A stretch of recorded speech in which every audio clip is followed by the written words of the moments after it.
Goa safe house resort. రాత్రి door పైన నాక్ అవుతుంది. డోర్ ఓపెన్ చేస్తే ఆర్యన్ శేఖర్ ఎంట్రీ ఇస్తాడు. కామ్గా ఉంటాడు కానీ డేంజరస్ లుక్స్. ఆర్యన్ అంటాడు, హలో, నా పేరు ఆర్యన్, సిబిఐ. ఒక మనిషిని ఎక్స్పోజ్ చేశారు, గుడ్. కానీ సిస్టమ్ అంతా ఇంకా అలానే ఉంది. రెండవ బ్యాగ్ దొరికింది, దాన్ని ఎక్స్పోజ్ చేయడానికి I need your help. Karthik Anvi షాక్లో ఉంటారు. అన్వి స్లో టోన్లో అంటుంది, అగైన్. ఆర్యన్ అంటాడు, ఈసారి ఇది నేషనల్ బిట్రేయల్, ఇండియాని మొత్తం దోచుకుంటున్నారు. కాసేపు అయ్యాక ముగ్గురు ఇంకో ప్లేస్కి వెళ్తారు గోవాలోనే. అక్కడ ఒక మెటల్ లాకర్ ఉంటుంది.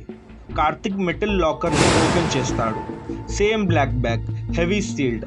కార్తిక్ జిప్ ఓపెన్ చేస్తాడు. అందులో ఒక ఫైల్ ఉంటుంది, project Pralay, the hidden manifesto. Blood stain ఉన్న ఒక యూఎస్బి ఉంటుంది. ఇంకా కోఆర్డినేట్స్ ఉంటాయి ఛత్తీస్గఢ్ ఫారెస్ట్ జోన్కి. ల్యాప్టాప్లో యూఎస్బి పెట్టారు. కంప్యూటర్ వాయిస్ వస్తుంది, మీరు ఈ బ్యాగ్ని చూడాల్సింది కాదు. ఇప్పుడు చూసారు కదా, welcome to the list. Screen black అవుతుంది. నెక్స్ట్ డే మార్నింగ్ ఆర్యన్తో పాటు కార్తిక్ అండ్ అన్వి ఛత్తీస్గఢ్కి వెళ్తారు. కోఆర్డినేట్స్ని ఫాలో చేస్తూ డీప్ ఫారెస్ట్లోకి లొకేషన్ చూపిస్తుంది. చీకటి అవ్వడం మొదలైంది. టార్చ్ ఆన్ చేసి వెళ్తుండగా కొంచెం దూరం వాక్ చేశాక ఒక ఓల్డ్ మెటల్ డోర్ కనిపిస్తుంది వాళ్ళకి. కార్తిక్ డోర్ ఓపెన్ చేస్తాడు. సౌండ్ చేస్తూ డోర్ ఓపెన్ అవుతుంది. బేస్ లోపలికి వెళ్ళాక ఫుల్ సైలెంట్గా ఉంటుంది. చుట్టూ చూడగా సేమ్ 25 బ్యాగ్స్ కనిపిస్తాయి. సేమ్ బ్లాక్ బ్యాగ్స్, ఎలా అంటే జిరాక్స్ తీసినట్టే. ఈచ్ బ్యాగ్ని అన్జిప్ చేస్తున్నారు. అందులో ఫైల్స్, పెన్ డ్రైవ్స్, మనీ కనిపిస్తుంటాయి. ఆర్యన్ అంటాడు, ఈచ్ బ్యాగ్లో ఒక మినిస్టర్ సీక్రెట్ ఉంది. కార్తిక్ అంటాడు, ఇది నిజంగానే నేషనల్ బిట్రేయల్లా కనిపిస్తుంది. ఆర్యన్ ఒక పెన్ డ్రైవ్ తీసి ఇది చూద్దామని ల్యాప్టాప్లో ఇన్సర్ట్ చేస్తాడు. ఆడియో ప్లే అవుతుంది, మేల్ వాయిస్ వస్తుంది. నేనే ఆ యాక్సిడెంట్ని ప్లాన్ చేసింది. కార్తిక్ వాళ్ళ ఫాదర్కి ఈ ఆపరేషన్స్ గురించి అంతా తెలిసిపోయింది. అతను మన మీద రీసెర్చ్ చేస్తున్నాడు, ఎక్స్పోజ్ చేద్దాం అనుకుంటున్నాడు.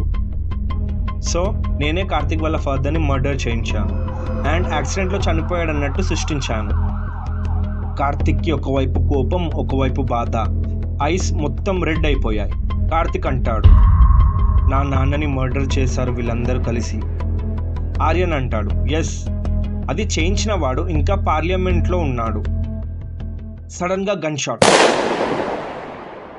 ఆర్యన్ చెస్ట్లో బుల్లెట్ దిగింది, కింద పడిపోతాడు.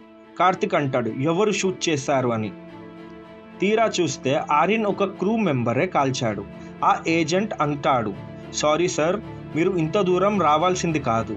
కార్తిక్ అండ్ అన్వి బేస్లో ఒక రూమ్ లోపలికి పారిపోతారు. లాక్ చేసేసుకుంటారు లోపల నుంచి. ఫుల్ వీడియో అప్లోడ్ చేయాలంటే చిప్ అవసరం. ఆ చిప్ వచ్చేసి ఆర్యన్ ఒక బ్యాగ్లో ఉంది.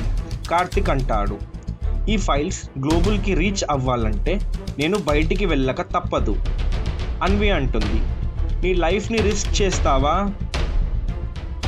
కార్తిక్ అంటాడు, ఇప్పుడు చేయలేదు అంటే ఇంకెప్పుడు చేయలేము. డోర్ ఓపెన్ చేస్తాడు. గన్ షాట్స్ ఫైర్ అవుతున్నాయి. కార్తిక్ పరిగెడతాడు. బుల్లెట్స్ని తప్పించుకుంటూ ఆర్యన్ ఒక బాడీ దగ్గరికి వస్తాడు. బ్యాగ్ తీసుకొని అందులో నుంచి చిప్ తీసుకుంటాడు. చిప్ని విసురుతాడు అన్వి ఉన్న రూమ్ దగ్గరికి. డోర్ కింద గ్యాప్ నుంచి అన్వి తీసుకుంటుంది. అన్వి చిప్ ఇన్సర్ట్ చేసి ట్రై చేస్తుంది. ఇంకా స్క్రీన్లో ఒక మెసేజ్ వస్తుంది. కానీ ఇక్కడ కార్తిక్ వాళ్ళకి దొరికిపోతాడు. Full bleeding and broken bones. చైర్కి కార్తిక్ని కట్టేస్తారు వాళ్ళు. ఇంకోవైపు చూస్తే అన్వి అంతా అప్లోడ్ చేసేస్తుంది. 100% కంప్లీట్ అయిపోతుంది. స్ట్రీమింగ్ ప్లాట్ఫామ్స్కి, మేజర్ సర్వర్స్కి అంతా వెళ్ళిపోతుంది. వీడియో మొత్తం అక్రాస్ ఇండియాలో అప్లోడ్ అయిపోతుంది. న్యూస్లో వస్తుంది. పొలిటీషియన్స్ అందరూ ప్యానిక్లో ఉన్నారు. పార్లమెంట్లో ఫైట్స్ స్టార్ట్ అవుతాయి. సోషల్ మీడియా ప్రొటెస్ట్ స్టార్ట్ అవుతుంది. మొత్తం వైరల్ అయ్యాక పోలీసులు బేస్కి వస్తారు రైడ్ చేయడానికి. ఏజెంట్స్ ఇంకా క్రూ మొత్తం తప్పించుకుంటారు అండ్ ఈవెన్ కార్తిక్ కూడా. అలా పోలీస్ అన్విని సేవ్ చేస్తారు. చుట్టూ చూస్తుంది కార్తిక్ కోసం. ఎక్కడా ఉండడు కార్తిక్. చాలా బాధపడుతుంది.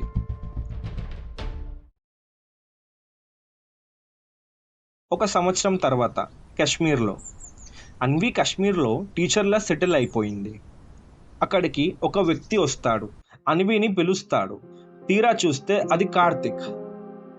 కార్తిక్ అంటాడు, వాళ్ళు నన్ను చంపారు, కానీ నేను నీ కోసం మళ్ళీ బ్రతికొచ్చాను. ఇక అన్వి ఉండలేక ఏడుస్తూ వెళ్ళి కార్తిక్ని హగ్ చేసుకుంటుంది.